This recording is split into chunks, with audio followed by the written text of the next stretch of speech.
But I do think it's really blown out of proportion. I don't think it is as significant as certainly as the Chinese want to sell it or as the Saudis want to sell it as being, but it is significant. To understand geopolitics, you must have the freedom to be honest. The More Freedom Foundation podcast. How are you, Rob? Honestly, Rory, I'm a little pissed off. I'm not going to lie. We've had this anniversary in the United States. Well, it's even ridiculous to call it in the United States, and I'm sure even my reaction is a little solipsistic. 20 years ago, the United States decided to destroy a country in the Middle East, and we've really just been dealing with it quite disgracefully. Because of this 20-year anniversary, which should be probably only recorded with profuse apologies and reparations to the country of Iraq, we're basically allowing a lot of the main figures in this choice to destroy Iraq to sort of publish justifications of themselves. Most egregiously, Paul Bremer, the guy who ran Iraq as a imperial viceroy, a sort of potentate for the first year after the invasion, was allowed to justify himself in a national periodical. The guy should be in jail. That's, of course, too much to ask, but I didn't think it was too much to ask that these people at least not be given a platform to defend themselves. But no, some of it is, now I supported the Iraq War, but I was 23, and I was not in a position of power. There are sort of two tacks that folks take. A distressing amount of folks claim that it was actually a good idea, but there's also a whole bunch of folks who have rehabilitated themselves almost completely and are continuing to give advice on foreign policy by sort of half conceding maybe that was poorly executed. It's like, it wasn't poorly executed, it was a war crime. It was exactly what Vladimir Putin is doing in Ukraine, except with less justification. Just absolute... And more professional? Yeah, just the way it was. Yes, it's true. What the U.S. did in Iraq was nominally more professional. I think that if the Ukraine war will end up killing a lot more people, but Jesus, it's just amazing that we can... It's really frustrating, I think, Roy, because I'd sort of envisioned that, or had hoped that our sort of pivoting to celebrate anti-imperialism by supporting Ukraine would allow there to be a little more consciousness of how badly we had screwed up 20 years ago. But I hoped in vain. Has there been any sort of help for the, actual soldiers that were involved in this? I know you recently did a video with Task and Purpose and you've been chatting away. The likes of him who are actually involved and affected by it, has there been much help for them at this 20 anniversary mark? Well, the VA is a tremendously complicated, it's the Veterans Authority, right? In the United States, veterans are supposedly covered for healthcare. That might not sound extraordinary to anybody else in the world, but that's actually, in the U.S. context, extraordinary privilege. The problem, of course, is that the VA has experienced the same 40 years that the rest of the U.S. government has, and the quality of care has been declining. I know that the VA is filled with dedicated administrators, dedicated medical professionals, what have you, but just generally, they don't get enough money, and a lot of the people who are funding the VA don't believe that government is good. So I think that there are a lot of veterans who are taken care of by the government in terms of healthcare or what have you. But I do know that a lot of veterans who have the choice will actually prefer to go on the private market instead, which is a pretty stunning indictment of free healthcare, because free healthcare is pretty hard to find in the United States, of how bad the U.S. government seems to be at free healthcare. And of course, going beyond that, there's just the multiple tragedies of the PTSD that veterans experience. I think there's by some measures, there's a certain level of casualties in Iraq, and then the number of people who've killed themselves after their experience in Iraq is something like 6 to 10 times higher than the number of folks in Iraq. So that's, of course, remains a terrible situation. And as I think anybody knows, the prestige of the United States has never really recovered from this incredibly evil action undertaken by the Bush administration. And we've seen in recent weeks development, what I want to talk about today, that could be the next step in the U.S. disgrace in the Middle East. I think some commentators are blowing this deal out of proportion. But this is the Chinese data? So what it is it's a peace deal, so-called, between Iran and Saudi Arabia. And probably the most significant aspect of it, from the perspective of the U.S. media anyway, is that this deal was facilitated by China. There was actually a meeting, I believe, between the Iranian and Saudi foreign ministers in Beijing that announced this deal. It's a pretty huge slap in the face to the United States when you consider just how committed the United States has been and remains to the region. Now, I'm not saying this is a bad thing. I think it's a phenomenal thing, actually. One of my greatest concerns for the Middle East. For the Middle East and for the United States. The only people who are embarrassed here are the Washington, D.C. fools who believe that people outside of the United States respect them rather than fear them. It's mostly fear, and it's interesting seeing three countries sort of, to some degree, stand up to the United States this way. But I do think it's really blown out of proportion. I don't think it is as significant as certainly as the Chinese want to sell it, or as the Saudis want to sell it as being, but it is significant, and I think we'll play with that over the course of this episode and sort of tease that out. Do you think China will be giving a lot more investment into Saudi Arabia in the hopes to, secure oil? Not really. I don't. I think that China has made a number of investments in the Middle East, is interested in making more investments. But because the Middle East is more important to China because it does literally border it. So a happier, healthier, more prosperous Middle East is good news for China, would it not? I mean, there's still thousands of miles. There's a small matter of India in between. Well, they border Afghanistan. Well, Afghanistan's not really the Middle East, though. That's certainly a line that's been okay. I'd say that's a line that's been blurred in world media and has been blurred in certainly in U.S. military practice. It is kind of funny. I've talked on this podcast before about CENTCOM that includes all of Central Asia and the Middle East. And yes, Afghanistan does border on China. You're totally right about that. But I don't think anybody before 2001 would call Afghanistan part of the Middle East. It's funny, I refer to Afghanistan as the Middle East as well in some circumstances as like part of shorthand. But I mean, there's a lot, like between Saudi Arabia and China, there is all of Iran, all of Pakistan. That's a lot of territory. But China is much more dependent on the Middle East than the United States is. That's for sure. The United States, to the extent that it has a strategic interest in the Middle East anymore related to oil, it's to control the oil that goes to China. So it does make a lot of sense for China to get more involved in the Middle East.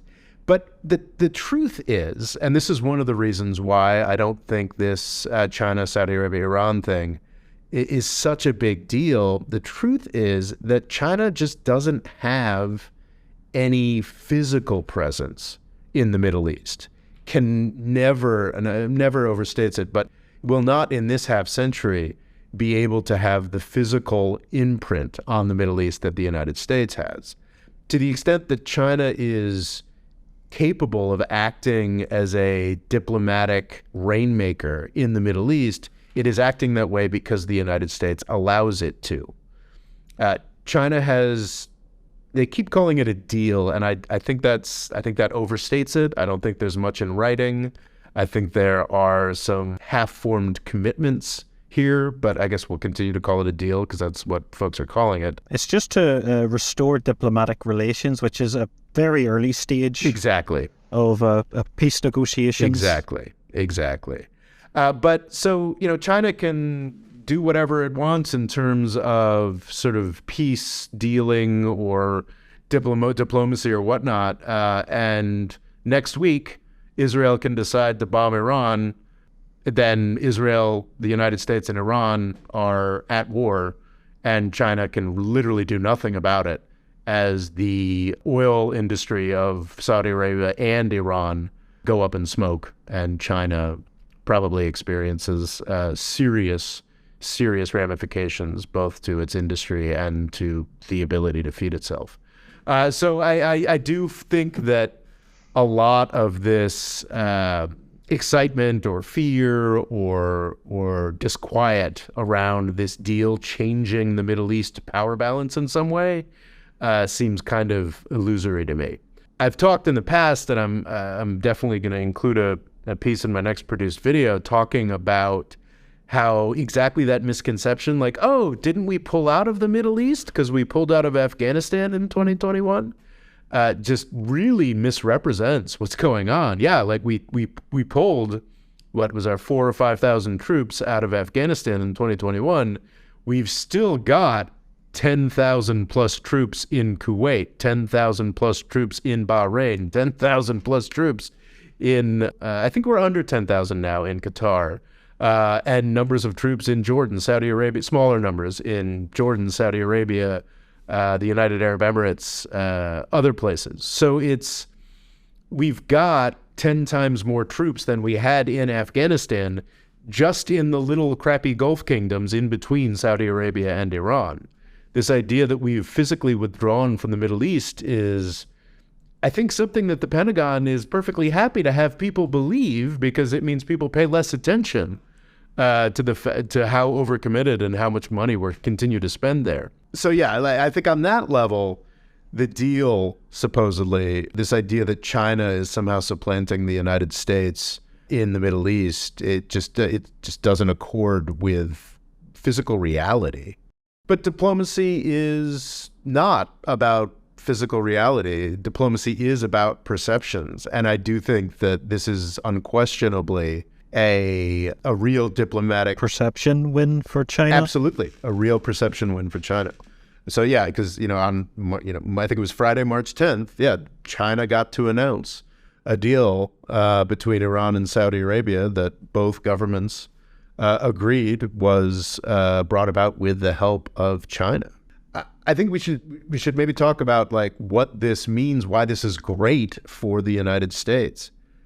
One of my huge concerns is that the United States is perpetually on the cusp of a wider war with Iran. This is a war that would be another $1 trillion nightmare. It wouldn't be fought in Iran. I don't think the United States has the financial wherewithal to attempt to do anything like that again.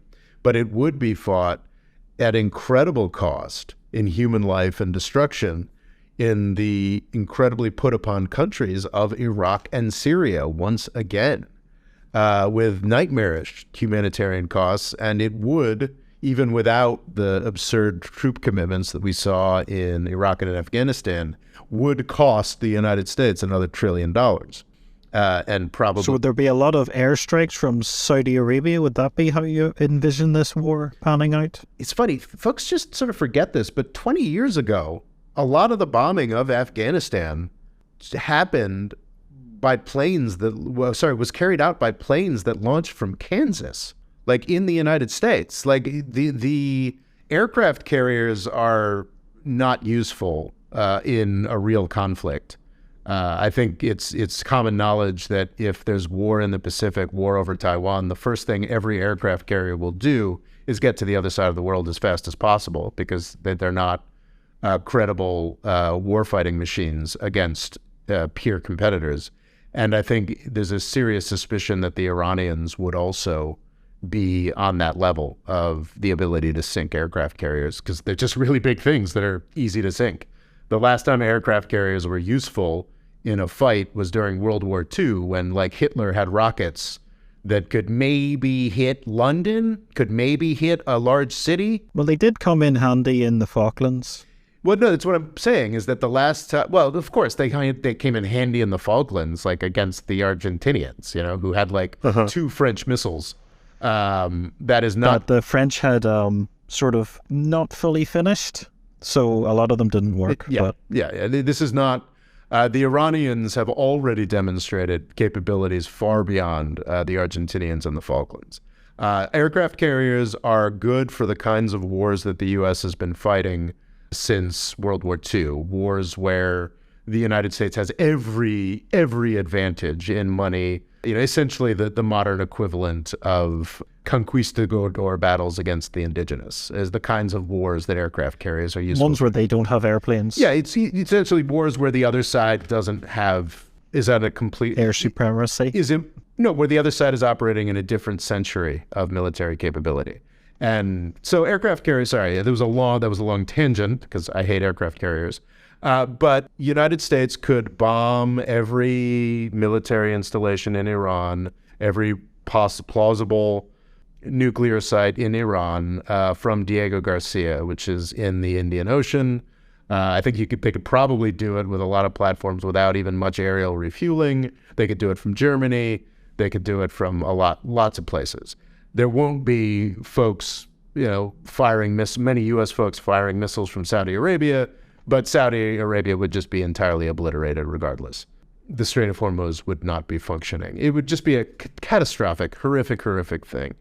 Israel and the United States are perpetually on the cusp of launching this war. Iran has been acting with heroic restraint in the face of widespread civilian-focused terrorism from the United States and Israel over the course of decades. They could launch this at any time. But Saudi Arabia, because they purchase so many weapons, because Israel has investment in this concept of the Abraham Accords, has put a lot of time and money into cultivating Saudi Arabia's elite, it does actually matter what Saudi Arabia's position on these things are. I'm not implying that like Saudi Arabia is going to stop Israel from starting this war if Israel decides they need to do it. But it is a consideration. It is a consideration for the Israeli and U.S. elites that really want this $1 trillion war with Iran. It is a consideration that does slow them down. So I think this is a service that the Saudis, the Iranians, and the Chinese have provided to the world if it slows down the march to war, the march to a U.S.-Iranian war. So it's definitely a good thing, and it's great for the American people. It means fewer traumatized U.S. veterans. It means at least a delay to our next $1 trillion Middle Eastern war. So that aspect, there's nothing to do here but celebrate, and I think it's a great thing. Is there any way to prevent America wanting to start these wars, or is it just sadly an inevitability with America? I think seriously cutting the defense budget would be a good idea. I'm always reminded once I think the Army basically says, don't give us X amount of money for tanks. We don't need any.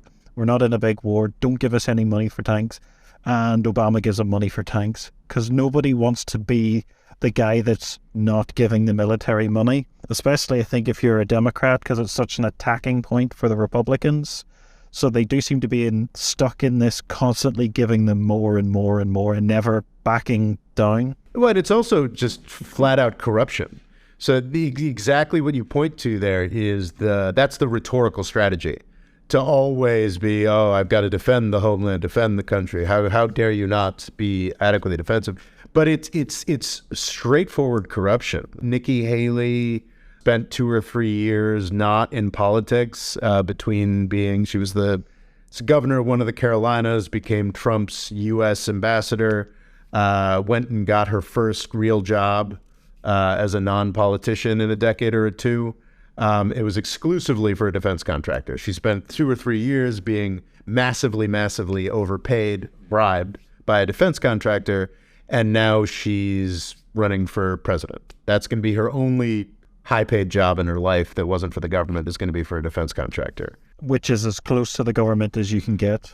Exactly. Like, I call that corruption. I think that's, they've bought, and she knew exactly what she was doing when she went to the United Nations. She didn't follow Trump's America First policy. She didn't follow like the sort of skepticism of the past 20 years of foreign policy mismanagement that Trump alluded to in his best moments. No, she just did straight up George W. Bush, Democrat. We've got to pressure Iran. We need to build missiles to face China. I mean, it's really gross. And it has something to do with sort of the hands-off approach to the rest of the U.S. economy over the past 40 years. Politicians have gotten used to the idea that they can't do anything about most of the economy, but by its very nature, defense spending is directly related to the government and always will be. So that's where they do their corruption. It's quite grim. There's a number of things that we could work on breaking there, because it's not just the politicians. The most absolutely amazing and egregious thing, the New York Times, when they announced this deal, they went to the Foundation for the Defense of Democracies. Every time anything happens in the Middle East with Iran, with Saudi Arabia, not every single article, of course, but a shockingly high number of them, there's a paragraph from the Foundation for the Defense of Democracies, which is this Washington, D.C. think tank that is the most egregiously, disgustingly pro-war entity you can imagine. They got everything wrong for the past 20 years. It is a think tank full of folks funded by defense industry and funded by Israel and Israel-adjacent folks. And it is just the most worthless.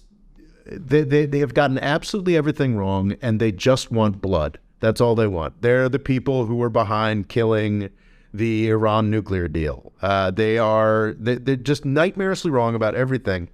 And they're just billed, and of course they think that this peace deal, that deal should be in air quotes or what have you, this deal between Iran and Saudi Arabia, negotiated by China, is just horrifying. It's the worst thing that's ever happened. It's, the United States falling out of power. It's nonsense what they're saying. And it is described in the New York Times as just a think tank, just a research organization in Washington, D.C. And they did, which is great, include after that, a couple paragraphs later, a statement from the Quincy Institute, which is a anti-war think tank, which is a very new and positive development to have a well-funded anti-war think tank in Washington, D.C. But they have to describe, in the New York Times, they describe it as basically like these effing hippies, whereas the Foundation for the Defense of Democracies, oh no, they're the good guys, they're fine.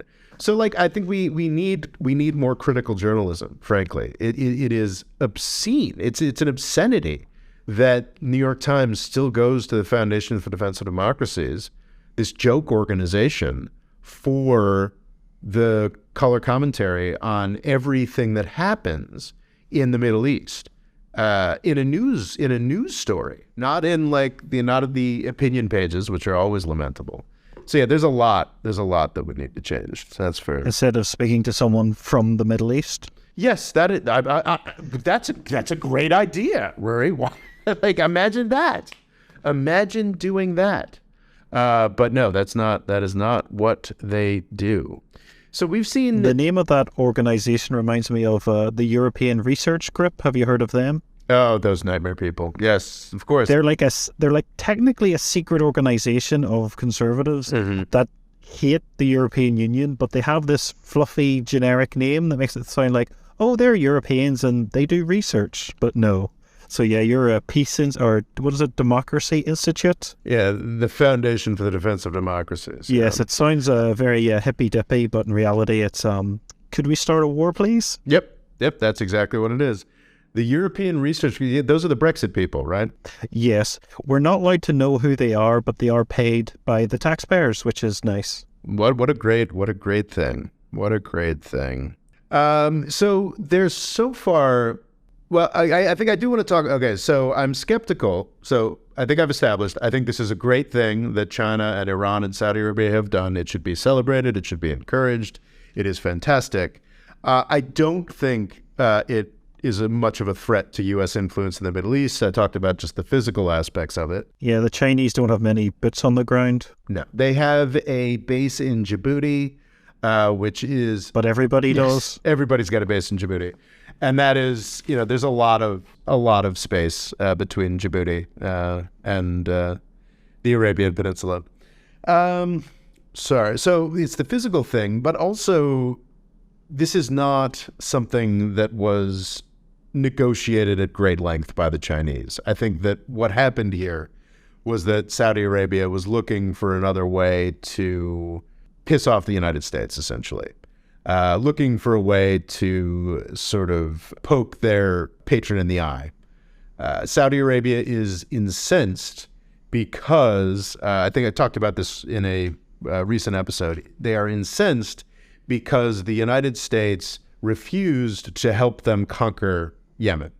Refused after 6 years, to be clear, of 6 years of backing their attempt to conquer Yemen. Finally, under Joe Biden, the U.S. government has stopped backing them entirely. And when the Houthis attained the capability to bomb Saudi Arabia regularly, the Biden administration said, you know what, you're on your own. We're not going to use a lot of U.S. resources to defend you from the country you've been bombing for 7 years. So that's where a lot of the tension, that's something else I'd like to put in quotes, tension between the United States and Saudi Arabia comes from. It's just a fact that compared to the behavior of the Obama and Trump administrations, the Biden administration has largely abandoned Saudi Arabia in the particulars of their invasion of Yemen. And that's the reason why this invasion of Yemen is ending. That's the reason why the entire past year of Yemen has experienced the most peaceful year since 2014. So and that annoys Saudi Arabia? That really annoys Saudi Arabia, and that's why they want to bring China in to embarrass the United States. There's not a lot of real there. The idea that China somehow started this process or made these peace overtures happen, I don't think that's entirely accurate. Maybe they did provide valuable last minute push to get this over the edge, and that should be celebrated for sure. Maybe that's something that actually did happen, but this has been a process that has been ongoing since a particular day during the Trump administration, since September 14th, 2019. It was on that day that the Houthis from Yemen, supposedly, I used to push against this, but it's pretty clear, with direct support from Iran, knocked off 50% of Saudi Arabia's oil production in a single day. They were able to quickly get it back up, but the fact... That'll get you out of bed. Yeah, they were able to put it back, but since that attack in 2019, the Saudis have been talking with Iran through intermediaries, trying to find a way to sort of make things happen. You know what? Maybe the Chinese did finally provide that final push that made things possible in a new way, but that's not really at all guaranteed. As you alluded to earlier, the main thing that has been produced here, and it is a real thing if it happens. The Iranian and Saudi governments have not had diplomatic representation in each other's countries. Their embassies have been closed since 2016. This happened because the Iranians attacked an embassy, a Saudi embassy in Tehran. This is something they tend to do. Of course, they did that because of a mass execution of the Shia minority that Saudi Arabia undertook. Not to excuse embassy invasions. No civilized country should ever do that. But Saudi Arabia was also doing some very, very uncivilized things. Were these native Saudi Arabians, or were these from Iran? Native Saudi Arabians. I don't know to what extent they are given... So a bit of ethnic cleansing? Yes, absolutely. And I think fairly described as such. So it was 47 people, I believe, were executed, including a spiritual leader of that Shia population in Saudi Arabia. So this was rightly seen as outrageous and condemned by the international community. Tehran, the reaction of the Tehranis on the streets was also well beyond inappropriate. It was the appropriate thing for the Saudis to close their embassy, I would say. It is not appropriate or sensible that reciprocal embassy closure has lasted for 7 years. So what this deal, announced Friday, March 10th, produces, the most concrete thing that it is supposedly produced, is the reopening of these embassies. However, it's the reopening of these embassies in 2 months' time. So we haven't actually seen this yet. I hope, and I have every reason to expect that these embassies will actually open, but it's not exactly the changing of the guard, the world turned upside down here. It seems like Saudi Arabia and Iran are likely to go back to the same level of diplomatic interaction that they had in 2016. So that's the most concrete thing. So they're still not best friends, but things are getting better than them being mortal enemies. Which is great. And as the Saudis have lost in Yemen, as the situation has changed across the region, the Saudis have lost in Yemen, the Saudis have pretty much given up in Syria, the Saudis are still angry about how badly the Iranians have beaten them in Lebanon, but it seems like the Saudis, or MBS specifically, is sort of moving beyond his heroically overactive, I say heroic in a bad sense, heroically overactive phase of his initial time in power. It seems like he's willing to make his peace with Iran, not because the Chinese convinced him or this, that, and the other thing, but because he now has woken up to the fact that if this war, and to be clear, with all the nastiness that's going on in Israel right now, war between Israel, the U.S., and Iran, it becomes much more likely because the Israeli government wants a distraction. As he sees that development, he becomes more and more concerned and more aware that if this war happens, Saudi Arabia loses its entire capacity to produce and sell oil. Yeah, and I mean, that's another thing. Like, you think it was bad when the supplies of Russian oil and gas were somewhat disrupted during the Russia-Ukraine war? You think that's been bad for the world in general? Imagine the entire Middle East shutting down. That's what a U.S.-Iran war would be like. And that's why MBS Saudi Arabia have been working towards a accommodation with Iran for like 4 years now. The Chinese have jumped in a little, jumped in here to put their name on it. And more power to them. That's great. Anything that makes war in that region less likely is a positive win for humanity. Is there anything China would have done to create this to happen? Because it seems like these Iran and Saudi Arabia wanted to start up relations again. I think that China has been looking for a way to look like a good actor for a while now. I've talked many times about how Donald Trump was their biggest opportunity since Pearl Harbor, and they screwed it up entirely. Their wolf warrior diplomacy was, instead of reacting to Trump by telling the world that, oh, you know what, we're the adults, you can trust us to keep the world system running while America goes crazy. Instead, they decided to out-Trump Trump with wolf warrior diplomacy or what have you. And it was just a tremendous screw-up.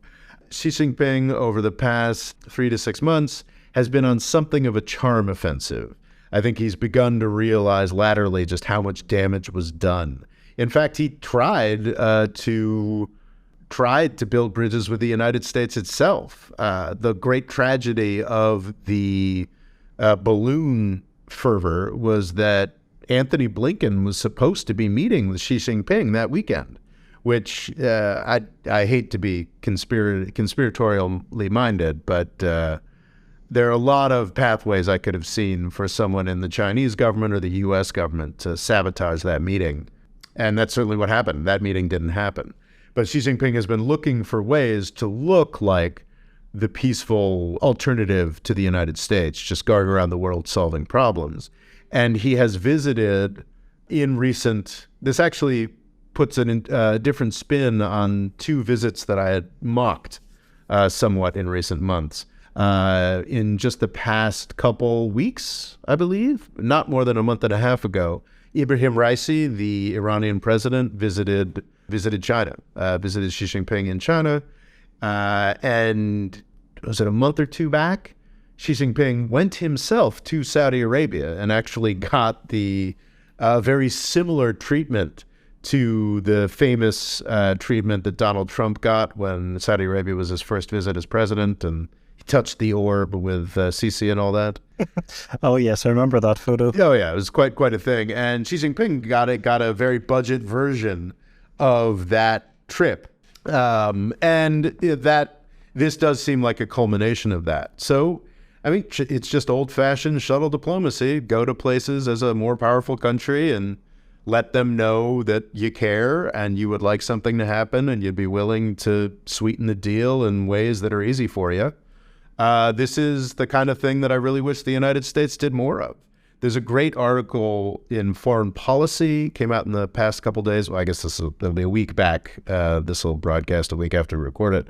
A great article by Stephen Walt talking about, I think it goes a little too far. It makes the whole deal look like more of a thing than I think it is.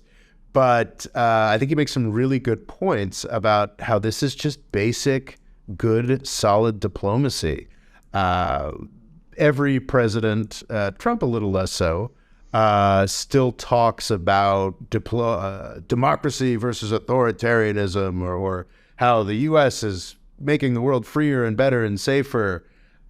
Maybe that flies in Europe, especially over the past year, but it really doesn't fly anywhere else in the world.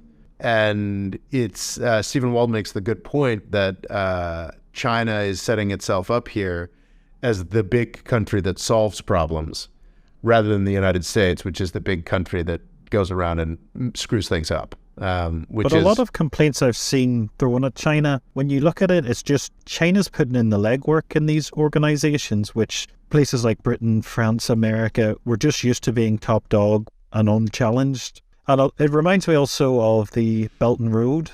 If you just look at China as a country investing in other parts of the world, quite often they're not even the biggest investor. They're sort of middle of the road, but yet when China do these things, it's like the end of the world. Yeah. But it also is a cross between, Western complacency. No question. And just good old fear-mongering. Yeah, and the United States has just done so much to brutalize Iran and make it a brutal place over the past 40 years that it's unimaginable that we could come into the Middle East and say, hey, we'd like everybody to be friends. And that's definitely a trick we've missed. That's a real shame. And a real sadness. And yes, Stephen Wald is exactly right. We have something to learn from China here. We'll know that Washington, D.C. is serious, and there's actually a serious competition between the United States and China, like a real Cold War. We'll know that when Washington, D.C. is finally willing to give up its vendetta against Iran. Until that point, it's all just cosplay nonsense. Yeah. Because there's no reason for us to care about Iran. The only real purpose that this serves is to give Israel a plausible enemy that they can use to justify brutalizing the Palestinians. That's the only functional political thing that it does. And the political economy reason that we're still behind this, and the political economy reason that we allow Israel to have such a distasteful organization for its politics and political choices, is because we just need an enemy to help us sell weapons. And we don't even need that anymore. We've got Vladimir Putin forever now. I mean, we've got Russia for decades. You're always looking to your next hustle. Yeah. Because I know, well, I guess there's also I know this sounds horrible, but it's, the war in Ukraine could end tomorrow, and I'm sure these people that make a lot of money out of American weapons exports are like, we need something that we can rely on. And Iran and China give us that. Well, first off, I hope and pray that the war in Ukraine ends this year. I don't think it's likely. It would be brilliant if it ended, but yeah. But when it ends, it's not going to end with a straightforward Ukrainian victory. And unless we're incredibly lucky, it's not going to end with any kind of durable Germany versus France style peace. No, it's going to end with a South Korea type situation.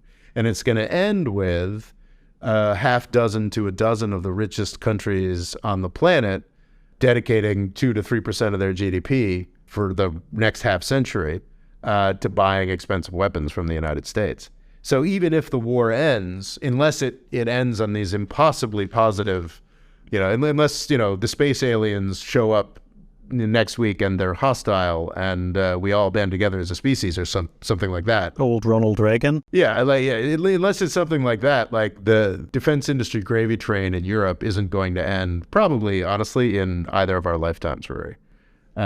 So yeah, we don't really need Iran at all anymore. And nobody should take any U.S. politician talking about the threat from China at all seriously until we've given up on the Iran vendetta. I think that's a good point. So that'll be a great sign that China has, crossed the Rubicon. Essentially, that's true. China will will know that China is a serious world competitor when the United States gives up its Iran vendetta. I think that's there's a tweet right there. So good terms with Iran is a symbol of bad terms with China? Not necessarily bad terms, just that that's when you know the competition has actually started. It's actually real? Yeah, that's when you know the competition is actually real. I would say something similar with Russia, but that ship has sailed. Now Russia's just an appendage of China at this point, and that's not going to change. Yeah. On this deal, so supposedly in recent days there's been further aspects of this deal have come to light that would be very significant. I've been doing a lot of huge, if true, on aspects of this deal. Supposedly, and there are statements from both governments to back this up, supposedly there's going to be less subversion on both of their parts. This is a huge concession on the part of Saudi Arabia.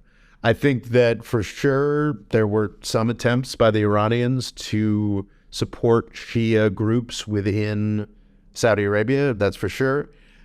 Saudi Arabia, along with Israel, but I think a huge chunk of it is Saudi Arabia, and it's the Saudis, so they pay more and overpay for everything. But the entire infrastructure of anti-Iran politics in the United States and in the world is funded massively by Saudi Arabia. We're talking about Washington, D.C. think tanks. We're talking about international networks of dissidents/refugees, some of which are really great organizations that deserve to be supported, but a lot of which are lunatics, the kinds of folks who fund multi-million-dollar campaigns against the Iran nuclear deal, against non-proliferation more generally. So if Saudi Arabia was really going to stop funding those organizations that are dedicated to the downfall of Iran, then actually you could actually see what we were just talking about. You could see Washington, D.C. beginning to shift its focus a little bit. There's still plenty of Israeli organizations and defense contractors in the United States that are really committed to war with Iran, but the Saudis pay for a lot of that stuff. So if it were true that the Saudis were going to stop funding international campaigns to overthrow the Iranian government, that would be a really, really, really big deal.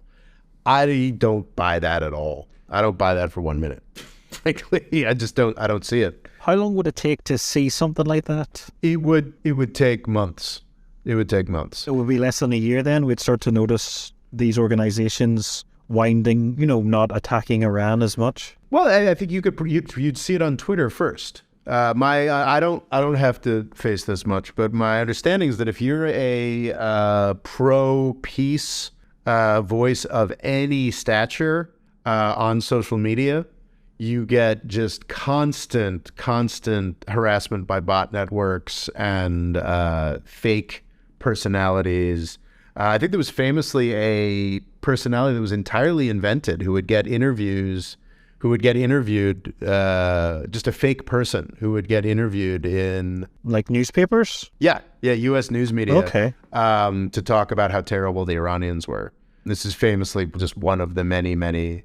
There's a lot of effort and time has gone into talking about Russian election interference or political influence in the United States. And it is, it's probably unfair to say it was a small fraction. I mean, Russia today was a big investment, but it is certainly smaller than the amount of money and effort that Saudi Arabia has put into confronting Iran in U.S. media, politics, and social media. So I think the first indicator would be if folks who do not want to start this war in Iran, Iranian diaspora figures, political figures who supported the Iran nuclear deal, if they noticed a marked decline in the amount of harassment they're getting on social media, that would be an indication that Saudi Arabia is actually doing this. Interesting. I would be surprised if anything comes of it. And the other half of this emerged, the only plausible other half of this, because you'd have to have an extraordinary defunding of a lot of U.S. and international organizations by Saudi Arabia to actually see this happen. And there's very little that Iran does that would be comparable. Now, this is very key. In recent days, we may know more about this by the time this episode airs in a week's time. The U.S. and Saudi governments, not the Chinese, not the Iranians, but the U.S. and Saudi governments claim that because of this deal, Yemen has committed to no longer arming the Houthis in Yemen, which I find even less credible than the idea that Saudi Arabia is going to stop supporting anti-Iran U.S. think tanks. It just doesn't seem likely. Well, it's exactly what Saudi Arabia would want. Yes. And that's key. The Iranians have never admitted that they're arming the Houthis. But we all know that's what's happening. So, of course, it would be very difficult for the Iranians to put out a statement saying, oh, of course, we've decided as this new big peacemongering commitment to not do this thing we never said we did. But it's very telling that the U.S. government and the Saudi government are putting about the idea that Iran has made this commitment that I can't see how they would ever actually fully make. I think it would be amazing if the Iranians were, as some kind of measured system of orderly commitments, said, okay, we're going to stop giving the Houthis certain kinds of weapons, and we're going to stop by this date if Saudi Arabia does this by that date. That would be amazing. I think it would be good at this point in the development of the Yemeni conflict, as the Saudis are stepping back entirely. It would be good for the Iranians to step back a little bit, for sure. I would support that wholly. That would make the chances of this civil war actually ending a lot higher. That would be good. But I think what's happening to have the U.S., the Saudi Arabian, crucially the U.S. government put this out, is what they're doing is they're establishing an impossible standard for Iran to meet, that they can blame Iran for the failure of this deal in a couple months' time. So they can say, oh, we would have reopened our embassy in Tehran if the Iranians had really stopped arming the Houthis the way they promised. So I see in that news story, I see a pathway through which absolutely nothing will come from this. Because the Houthis can say, yes, we've stopped sending the heavy missile components to the Houthis, which would be a huge deal and would be great for the Saudis. But then we're still sending money or weapons or small arms or this, that, the other thing. And the U.S. and Saudi Arabia can say, oh, no, this wasn't the full thing. I find it really, really hard to take seriously. But I think it's a good thing. I think it's a good thing for China to have done. I think it's a great thing for Iran and Saudi Arabia to have committed to. I'm just really, really suspicious. Do you think this could reduce protesting in Iran? Well, the protests in Iran seem to largely be over. I think it's not a I mean, it's ongoing. There's certainly been massive changes within Iran, the not explicit changes. But my sense is that at least among more privileged urban inhabitants of Iran, the old hijab laws are fading away, or they're becoming much less burdensome. It's an example of sort of an authoritarian system just simply giving way because it has to. And my understanding is that the protests themselves have diminished. I think an Iranian regime advocate would tell you, well, of course, these protests were all the result of Saudi money, which is not true. There are very real, very legitimate reasons why these protests were continuing. If there is a real fall in Saudi money put towards promoting these protests internationally and nationally, I mean, yeah, I mean that does hurt the cause of the protesters, and I guess that's a sad thing. But I'm more concerned about avoiding the $1 trillion war and another million dead Iraqis and Syrians. Do you think this has reduced Saudi Arabia's ambitions of invading its neighbors? I would hope so, man, because it was a very weird moment that we saw. In the 1960s, Saudi Arabia had ambitions in Yemen, was a big force behind the civil war, but they didn't start the civil war. That was an Egypt thing. And it's a real, MBS is a very disruptive figure. Saudi Arabia desperately needs a disruptive figure, but they sure as heck did not need a disruptive figure in the sense of, oh, I'm going to go invade Qatar, I'm going to go invade Yemen, I'm going to kidnap the Lebanese prime minister. And I think the hope is that MBS has now grown out of that phase, and he's been, becoming less insane. He's pushed his boundaries and he's found as far as he can go. I hope so. Man, I hope so. I think the last thing that I'd like to say is that I just don't see this as a meaningful diminution of U.S. prestige or power in the region. I just don't see it. I think that the avoiding this U.S.-Iran war for however much longer as we can avoid it is a great thing for the United States. It is a great thing for the region, and it's not like the United States doesn't have bases everywhere in the region. It's not like Saudi Arabia has any meaningful independence from the United States. This was just announced over the past week after the big deal between China is Saudi Arabia is buying 78 787s from Boeing, which I think the number is going to be lower than this. But, at sort of market value, that would be a $37 billion purchase from an American company. Doesn't really look like Saudi Arabia is going its own way, does it? Because there is a fledgling Chinese, well, not fledgling, but China's trying to muscle in on the commercial aerospace industry. So you'd think if it did mean anything, they might be buying them from China. Well, yeah, I'm not sure what the status of that company is, but if they really were declaring independence from the United States, they could have bought Airbus, I think it's pretty significant that they made such a massive purchase from a U.S. company after it's sort of the distinction between PR and we know who's really our daddy, That was the vibe that I got from that. Yeah, actually, I want to say, I feel like when my take on something is so clearly from it, I think I more or less, I got that news source from the Foreign Exchange's Substack newsletter, which I highly recommend. It's a real resource for me. This guy recounts the news and I think that what I said right there was almost verbatim one of his paragraphs. So I should probably check him out. Yes, you should check him out. I didn't want to plagiarize him. I'm a big fan of the Foreign Exchange's Substack. It's sort of a thrice weekly summing up of one guy's version of everything in the world that's worth paying attention to. And we'll pop that in the description. Yes, we will pop foreign exchanges in the description. But don't let this last-minute bit of pitching of something else distract you from the pitching of my own stuff, which is directly to follow. The More Freedom Foundation is also available on YouTube and TikTok.